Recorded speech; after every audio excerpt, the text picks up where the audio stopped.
Mbrëmjen e djeshme, Neda Balluku ishte ftuar në Goca dhe Gra për të folur rreth divorcit të saj me ish partnerin Ogren Balluku pas 15 vitesh bashkëjetese, si dhe për botimin e librit të saj I dashur ti je trap. Neda ishte ulur krah Rozana Radit, me të cilën pati përplasje të forta gjatë BBV, ku Rozana ishte konkurrente, ndërsa Neda opinioniste dhe dukshëm kishte hatërmbetje mes tyre.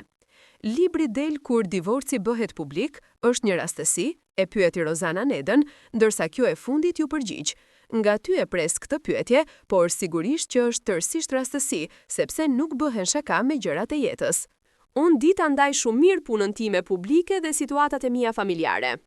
Mëtej, Rozana e pyeti Neden se si e menaxhon dashurinë e ekran, kur dashuria e saj po përballet me dyert e gjykatës, ndërkohë që është autore e një programi dashurie si Përputhen, ku mëson rinin si të dashurohet. Ti thuesh një gruaje që sapo ka humbur një dashuri të vetën të madhe, se si do shkosh tua mësosh të rinjve, nuk është okej, tha Neda, pasi u shpreh se nuk është detyra e autoreve të mësojnë të rinë si të dashurojnë, por janë ata që I tregojnë publikut se si dashuron brezi I ri.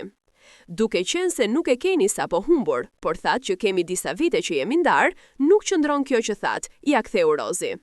Mëtej, një tjetër pyetje që Rozi I bëri, Nedesht ishte: pam kopertinën e librit tuaj dhe ju mbanit mbi emrin e ish bashkëshortit. Mbrëmjen e djeshme, Neda Balluku ishte e ftuar në Goca dhe Gra për të folur rreth divorcit të saj me ish partnerin Ogren Balluku pas 15 vitesh bashkëjetese, si dhe për botimin e librit të saj I dashur ti je trap. Neda ishte ulur krah Rozana Radit, me të cilën pati përplasje të forta gjatë BBV, ku Rozana ishte konkurrente, ndërsa Neda opinioniste, dhe dukshëm kishte hatërmbetje mes tyre. Libri del kur divorci bëhet publik, është një rastësi, e pyeti Rozana Nedën, ndërsa kjo e fundit ju përgjigj. Nga ty e pres këtë pyetje, por sigurisht që është tërësisht rastësi, sepse nuk bëhen shaka me qërat e jetës.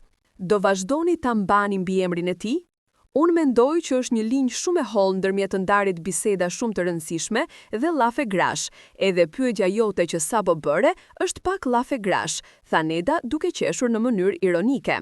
Rozana, jo, mbiemri nuk është llafe grash.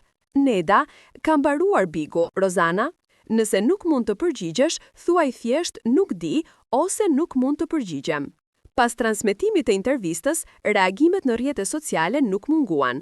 Pjesë e madhe e publikut e komentoi qëndrimin e Neda Ballukut si arrogant dhe përçmues, duke vënë në dukje mënyrën ironike dhe tonin e saj gjatë përballjes me Rozanën.